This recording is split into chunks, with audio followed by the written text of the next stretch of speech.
शिव महापड़ ग्रंथ कोई सामान्य ग्रंथ नहीं है, सभी ग्रंथों में सिर मुकुट एक ग्रंथ शिव महापर्ण ग्रंथ है। ये तो अभी शिव महापड़ ग्रंथ सभी जगह पर श्रवण करने को मिल रहा है। आज से बहुत सालों पहले कहीं दूर दूर तक महादेव की कथा सुनने का कहीं अवसर नहीं मिल रहा था। अभी शिव महापड़ ग्रंथ को लोकप्रियता मिली बहुत सालों के बाद। इसलिए आशा रखता हूं आप सबका मौन खोलें, हम सब सामूहिक भगवान शिव को प्रार्थना करेंगे। ये महादेव के लिए गाया है, अन्य देवताओं के लिए नहीं। त्वमेव माता च पिता त्वमेव, त्वमेव बन्धु च सखा त्वमेव, त्वमेव विद्या द्रविणं त्वमेव, त्वमेव सर्वं मम देव देव, त्वमेव सर्वं मम देव देव। ये अंतिम पंक्ति क्या सूचन करती है? अंतिम पंक्ति पर ध्यान दीजिए, वो कहती है जितने हमारे देवता हैं उनके सबके देवता महादेव आप हैं। उन पर से पता लगता है कि शंकर भगवान के लिए गाया, ये महादेव जी के लिए गाया। अंतिम पंक्ति संकेत करती है, क्या संकेत करती है? त्वमेव सर्वं मम देव देव। और देवताओं को नहीं कह सकते। अरे और कोई देवता सभी देवों के देव नहीं है, एक महादेव ऐसे देव हैं, विश्व के सभी देवी देवताओं के इष्ट भगवान महादेव हैं। और कोई भी देवताओं की कथा उठाओ, सभी देवताओं ने महादेव का आराधन किया। और महादेव के इतने स्तोत्र, इतने स्तवन है, इतने अष्टक हैं, इतने अष्टक, इतने स्तोत्र, इतने स्तवन कोई देवताओं के लिए नहीं है, क्योंकि सभी देवताओं ने महादेव के लिए कुछ न कुछ गाया है, कुछ न कुछ कहा है। सभी सप्त ऋषियों ने भगवान शंकर भगवान के लिए कुछ गाया, महादेव के लिए गाया है। और ये बात भी गौरव के सभी देवताओं ने, सभी ऋषियों ने अपने कर कमलों के द्वारा भगवान महादेव के लिंग स्वरूपों की स्थापना की है। कभी काशी में जाने का अवसर मिले तो काशी नगर में सभी ऋषियों ने अपने अपने कर कमलों के द्वारा बहुत सारे शिवलिंगों की स्थापना की है। विश्व के सभी देवी देवताओं ने लिंगों की स्थापना काशी में की। खलु काशी शिवलिंगों में काशी। काशी नगरी कोई सामान्य नहीं है, साक्षात भगवान महादेव का स्थान काशी है। और ये भी मैं गौरव से कह सकता हूं कि महर्षि भगवान वेद व्यास वे महादेव का आराधन काशी में ही करने के लिए गए थे, जो मध्यमेश्वर महादेव हैं। कभी आपको काशी जाने का अवसर मिले तो काशी के मध्य में एक भगवान महादेव का शिवलिंग है जिनका नाम है मध्यमेश्वर महादेव। वहां बैठकर भगवान महर्षि वेद व्यास जी ने भगवान महादेव की उपासना की थी। और वहां भगवान स्वयं शिव भगवान व्यास जी को मिले थे। और महादेव ने कहा, व्यास जी आप क्या करना चाहते हैं मुझे पता है, इसलिए आप मेरे पास कुछ मांग नहीं रहे, लेकिन मैं आपको वचन देता हूं हे व्यास, सारी दुनिया की जिह्वा पर सरस्वती रहती हैं और सारी दुनिया के कंठ में सरस्वती रहती हैं, लेकिन भगवान महादेव ने महर्षि वेद व्यास जी को कहा आपके कंठ में और आपकी जिह्वा पर मैं स्वयं नीलकंठ निवास करूंगा। इसलिए भगवान व्यास जी महादेव जी के परम भक्त हैं। ये है मध्यमेश्वर महादेव, टेलीविजन में देखें। और हमारे यात्री कोई नहीं जाता, कोई नहीं, स्थानिक लोग जाते हैं, लेकिन हमारे यात्री लोग कभी कुछ नहीं जाते, कहीं नहीं जाते। हम तो दूर दूर तक पहुंच जाते हैं। मुझे शिव महापड़ अंतर्गत कहीं पता लगा कि यहाँ कोई प्राचीन है महादेव जी, तो मैं समय मिलने पर वहां पूरी रिकॉर्डिंग टीम के साथ पहुंचता हूं। और काशी से एक व्यास काशी है, जब भगवान महर्षि वेद व्यास जी ने अपने कर कमलों के द्वारा लिंग की स्थापना की, उसको कहते हैं व्यासेश्वर महादेव। ये भी अति प्राचीन है। मेरा कहने का तात्पर्य ये है कि ये भगवान महादेव के लिए गाया गया है। काशी नगरी में छोटी छोटी गली है और कोई भी गली गंगा जी को मिलती है। गलियों के सुंदर सजाई हुई ये नगरी, ये काशी नगरी, उनका भी बहुत बड़ा इतिहास है, दुखद भी इतिहास है और प्राचीन सुखद भी इतिहास है।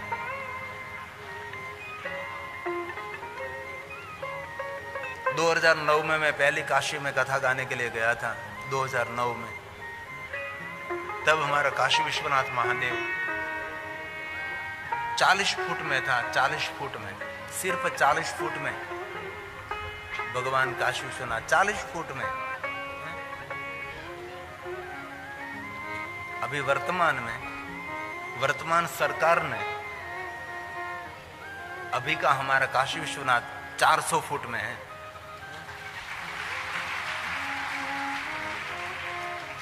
इसलिए उनको सहयोग करना हम सभी को। मैं क्या कहना चाहता हूं स्पष्ट नहीं कह सकता, लेकिन समझदार को इशारा काफी। उनके साथ रहना है, उनके साथ हम सभी को चलना है।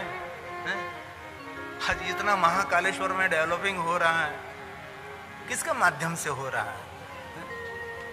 और आप झंडा लेकर घूम रहे हैं, शर्म आनी चाहिए ना। हिंदुत्व को जागरूक रखना है तो हिंदू परंपरा और सनातनी परंपरा को जो जानता है उनके साथ रहना चाहिए, तो ही हमारा हिंदुत्व अखंडित रहेगा। हमारा संघ कितना काम कर रहा है, कितना काम कर रहा है। संघ में समर्पित हमारे नौजवान कितना काम कर रहे हैं। इसलिए जहां जहां इस संस्था है वहां जुड़ना चाहिए, जाना चाहिए, संघ के साथ रहना चाहिए। जो आने वाले समय में ऐसी ही कथा करते रहना चाहते हैं तो संघ के साथ रहना चाहिए।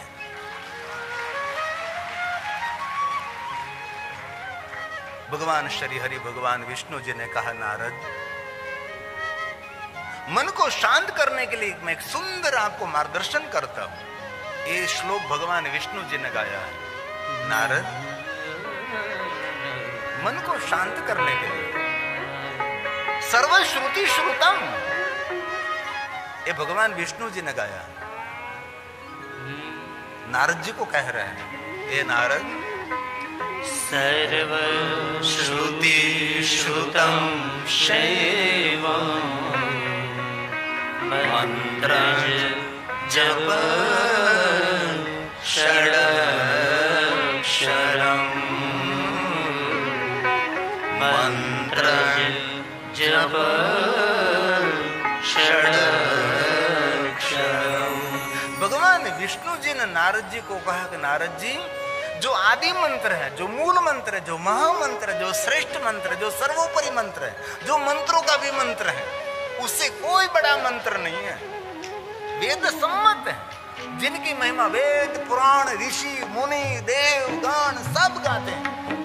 सर्वश्रुति श्रुतम मंत्र जपक षडक्षरम। भगवान महर्षि वेदव्यास जी ने वचन दिया है, जो कोई मनुष्य पंचाक्षर मंत्र का जाप करेंगे उनको दुनिया की सिद्धि मिलेगी, सर्व सिद्धि। सिद्धि का अर्थ क्या है? फूंक मार के किसी को चिड़िया बने देना, उनको सिद्धि कहते हैं। आप फूंक मार के मिट्टी में से पैसा बनाना, उसको सिद्धि कहते हैं। हमारे शास्त्रों में सिद्धि का अर्थ किया है आगवी बुद्धि, दिव्य बुद्धि, दिव्य दृष्टि, आगे की सोच, दिव्यता से भरे हुए विचार, उनको सिद्धि कहा है। हम लोग तो उसको सिद्धि मानते हैं, उनको तो जादू कहा जाता है, उनको सिद्धि नहीं कहा जाती। इसीलिए दिव्य दृष्टि, दिव्य बुद्धि, दिव्य विचारधारा जिनको प्राप्त करनी है उनके लिए पंचाक्षर मंत्र श्रेष्ठ है। बहुत लोग कहते हैं कि हम ओम नमः शिवाय मंत्र नहीं बोल सकते। किसने कहा आपको? कहां से आप पकड़ कर लाए? ये भगवान महर्षि वेदव्यास जी ने गाया और स्वयं श्री हरि भगवान विष्णु जी नारद जी को पंचाक्षरी विद्या दे रहे हैं। जैसे उपमन्यु ऋषि ने भगवान कृष्ण जी को पंचाक्षरी विद्या दी।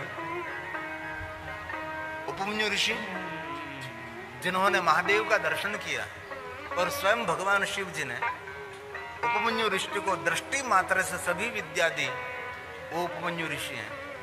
और द्वारकाधीश भगवान कृष्ण जी उपमन्यु ऋषि के चरणों में बैठकर विद्या ग्रहण कर रहे हैं।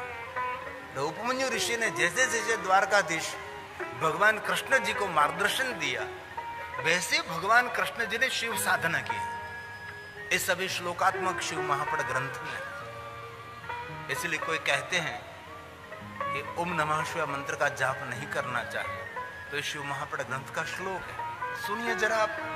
पंचाक्षर जपे ने, पंचाक्षर जपे नैव, पंचाक्षर मंत्र का जाप करो, नमः शिवाय नमः शिवाय नमः शिवाय, तो सर्व सिद्धि लभे नर। कोई भी जाति का, कोई भी ज्ञाति का, कोई भी वर्ण का, कोई भी देश का, कोई भी वेश का, कोई भी नर नारी, लेकिन जब आप प्रणव मंत्र का जाप कर रहे हैं, पंचाक्षर मंत्र का जाप कर रहे हैं, तो पंचाक्षर मंत्र के साथ में प्रणव जोड़ना बहुत आवश्यक है। इसलिए कहा, क्या कहा? प्रणवे नादि संयुक्तम। प्रणव किसको कहते हैं? अकार, उकार, मकार, जिनको सूक्ष्म प्रणव कहते हैं। और नमः शिवाय तो क्या कहते हैं? स्थूल प्रणव कहते हैं। इसलिए शिव महापड़ ग्रंथ में कहा है, प्रणव को जोड़कर आप पंचाक्षर मंत्र का जाप करें। क्या कहा? सदा पंचाक्षरम जपे, सदा पंचाक्षरम जपे। सदा पंचाक्षर मंत्र का जाप करें, लेकिन कैसे? प्रणव को जोड़कर करें। वैसे तो शिव महापड़ ग्रंथ में बहुत विस्तृत कहा है, सिर्फ जिनका ब्राह्मण शरीर है वही ओम नमः शिवाय मंत्र का जाप कर सकते हैं। तो हम क्या करेंगे? हम सभी ओम शिवाय नमः, ओम शिवाय नमः। तो नारी शरीर क्या करेगी? श्री शिवाय नमः, श्री शिवाय नमः। बाद में भगवान वेद व्यास जी ने कहा, इस दुनिया में कोई ब्राह्मण नहीं है, कोई क्षत्रिय नहीं है, कोई वैश्य नहीं है, कोई शूद्र नहीं है, कोई पुरुष नहीं है, कोई नारी नहीं है। शिव के दरबार में सिर्फ जीव का स्वीकार है। इसलिए बाद में कह दिया, एक नियम है, बाकी कोई भी मनुष्य ओम नमः शिवाय मंत्र का जाप कर सकते हैं। और भगवान ने तो वैसा किया कि जब मंत्र जाप करने के लिए बैठिए तब पद्मासन लगाकर बैठिए। कौन पद्मासन लगा सकता है?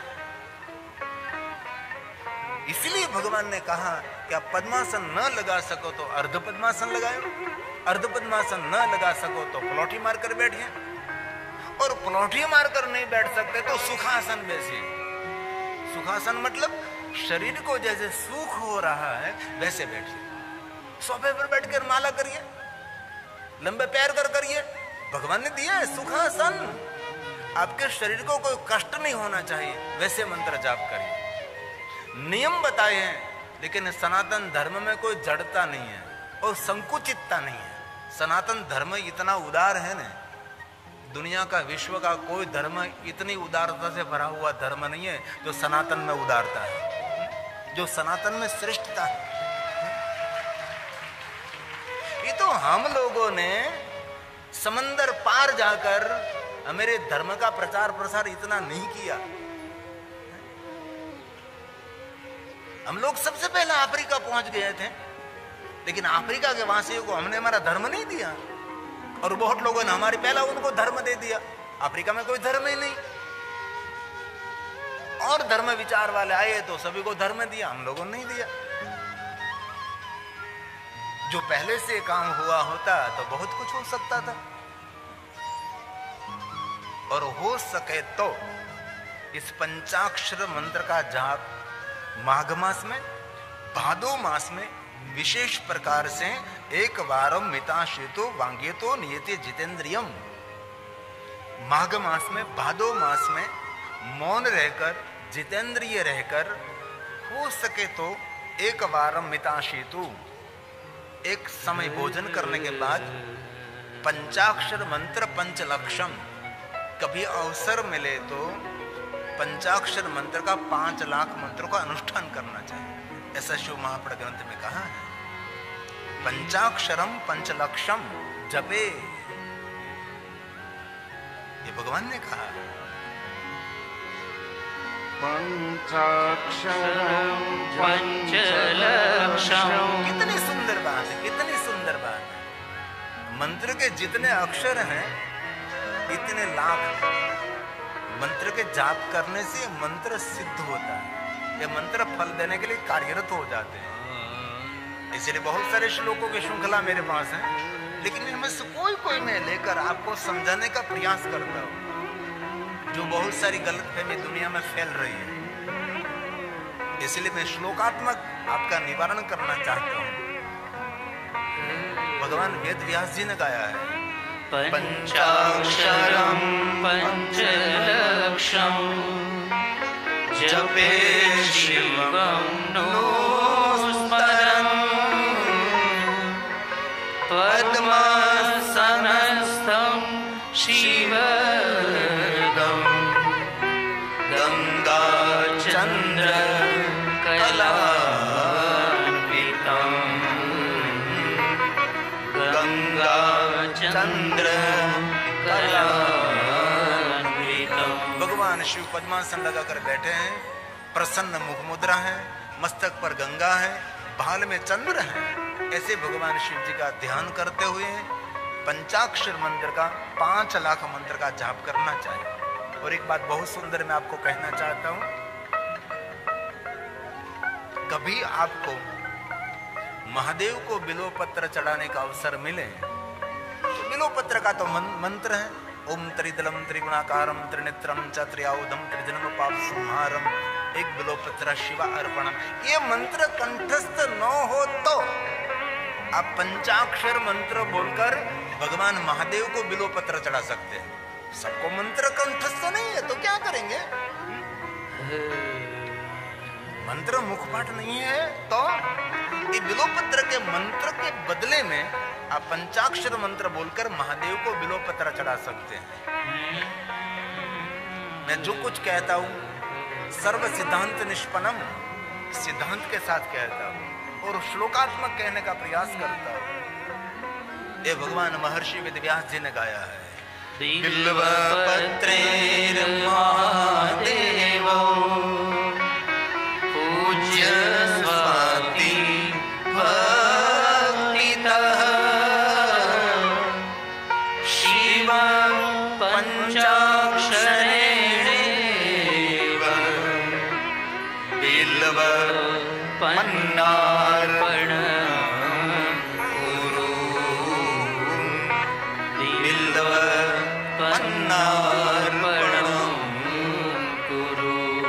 बिल्वपत्र के पर्ण को पंचाक्षर मंत्र बोलकर आप भगवान शिव को अर्पण कर सकते हैं।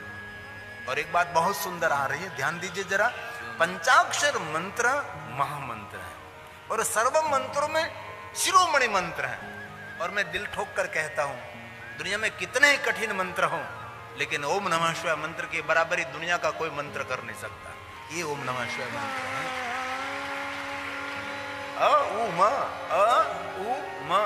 ओम नमः शिवाय ये मंत्र है। और एक बात कहूं बीच में, कोई ग्रहों की पीड़ा है, बहुत लोग ग्रहों की पीड़ा से पीड़ित रहते हैं, नंग पहनते हैं।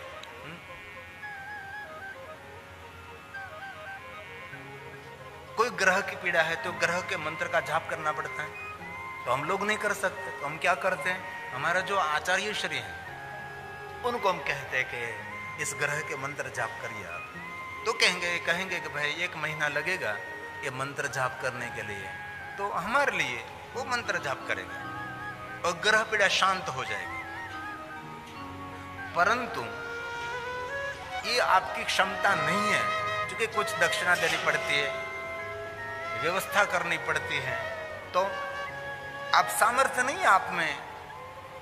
तो कोई ग्रह आपको पीड़ित है, इस ग्रह के मंत्र जाप आप नहीं कर सकते हैं, तो इस ग्रह के मंत्र के बदले में जो पंचाक्षर मंत्र का जाप करना शुरू कर दोगे, तो सभी ग्रह पीड़ा भी शांत हो सकती है। क्यों? क्योंकि जितने ग्रहों के मंत्र हैं, सभी ग्रहों के मंत्र का जन्मस्थान पंचाक्षर मंत्र है। इसलिए पंचाक्षर मंत्र को कोई सामान्य मंत्र समझता है, उनके पुण्य का क्षय हो जाएगा। और महादेव को कोई सामान्य देव मानता है, उनके भी पुण्य का क्षय रहता है। जैसे एक पंचाक्षर मंत्र का जाप करने से विश्व के सभी मंत्रों के जाप करने का फल मिलता है, वैसे ही एक शिवलिंग का पूजन करने से विश्व के सभी देवी देवताओं की पूजा का फल मिलता है। अलग अलग अलग अलग अलग अलग अलग अलग देवी देवताओं की पूजा ना हो सके, मेरे पास बहुत सारे देवता हैं, विश्व के सभी देवी देवताओं की पूजा आपसे न हो सके, तो एक शिव जी की पूजा आप कर रहे हैं, इनमें विश्व के देवी देवता, तीर्थों, ग्रहों, नक्षत्र सबकी पूजा है। और मैं हृदय से कहना चाहता हूं, जो भगवान शिव जी की पूजा करते हैं उनके पितृ सभी तृप्त रहते, उनके परिवार में कभी पितृ पीड़ा नहीं रहती। जो महादेव का अर्चन करते हैं ये शिव है, ये महादेव है। इसलिए ओम नमः शिवाय मंत्र सभी मंत्रों में ये मंत्र महान है। इसमें कहा शिरोमणि मंत्र है, सिर मुकुट है सबका। ये भगवान ने कहा है, मैं तो मध्यस्थी हूं, मैं तो एक टीचर हूं, मैं तो एक शिक्षक का काम करता हूं। जो मैंने शिव महाप्र ग्रंथ में से आचार्यों के पास से मैंने सीखा है, जो प्रमाण के साथ सीखा है, वो मैं आपके समक्ष कहने का प्रयास करता हूं। ये भगवान ने गाया है। पंचाक्षरो महामंत्र, पंचाक्षर महामंत्र। महामंत्र कितने हैं? सप्तकोटि महामंत्र है। इस दुनिया में 7 करोड़ महामंत्र हैं, लेकिन 7 करोड़ महामंत्र का हम जाप नहीं कर सकते। तो 7 करोड़ महामंत्र के बदले में एक ओम नमः शिवाय मंत्र का जाप करें, तो 7 करोड़ महामंत्र के जाप का फल एक ओम नमः शिवाय मंत्र दे सकता है। तो ब्रह्मा के मन में संशय हुआ था, ब्रह्मा के मन में संशय हुआ, कैसे कैसे हो सकता है, इतने बड़े बड़े 7 करोड़ महामंत्र हैं और कोई मनुष्य इतने कठिन कठिन 7 करोड़ महामंत्र का जाप करे, जो फल मिले वो फल एक पंचाक्षर मंत्र के जाप करने से। क्योंकि ब्रह्मा जी बुद्धि के देवता, संशय हुआ। ब्रह्मा जी तराजू लाए, एक छाबड़े में 7 करोड़ महामंत्र का पुण्य रख दिया, दूसरी तरफ एक पंचाक्षर मंत्र के जाप का पुण्य रख दिया, और ब्रह्मा जी ने ऊपर किया और दोनों को तोला मापा, तो 7 करोड़ महामंत्र की तुलना में एक ओम नमः शिवाय मंत्र का पुण्य रहा। वहां ब्रह्मा जी ने भी ओम नमः शिवाय मंत्र का जाप करना शुरू कर दिया। ओम नमः शिवाय, ओम नमः शिवाय, ओम नमः शिवाय। ये ओम नमः शिवाय मंत्र की महिमा है। पंचाक्षरो महामंत्र, पंचाक्षरो महामंत्र, सर्व मंत्र शिरोमणि, तेन संपूजितः शंभो भुक्ति मुक्ति प्रयच्छति, भुक्ति मुक्ति प्रयच्छति। पंचाक्षर मंत्र के जाप करने से भुक्ति, भुक्ति क्या है? भुक्ति का अर्थ भक्ति नहीं है,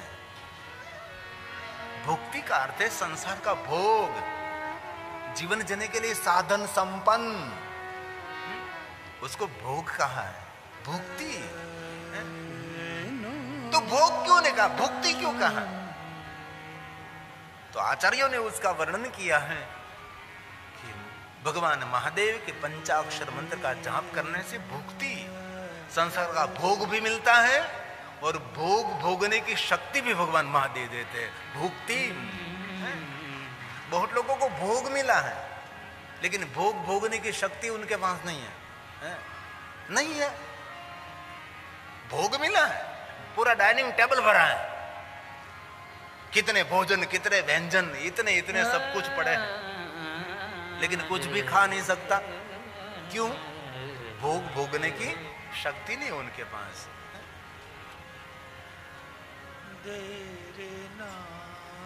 महादेव जी भोग भी देते हैं और भोग भोगने की शक्ति भी देते हैं, इसलिए भुक्ति मुक्ति पर्याचति। भगवान शंकर जी मुक्ति भी देते हैं। और मैं हृदय से कहता हूं, मुक्ति का देवता भगवान शिव है।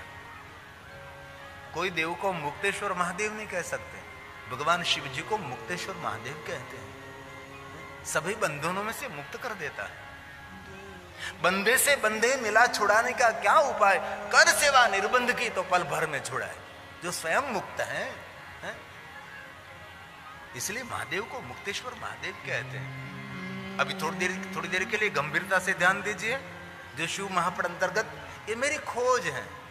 मैं कोई काल्पनिक बात, बनी बनाई बात, उठती हुई बात, लोगों को गुमराह करने की बात कभी नहीं कहता। जो कहता हूं, जो कुछ ये शास्त्र सम्मत कहने का प्रयास करता हूं, क्योंकि ये भगवान व्यास के विचारों की वहंचनी है।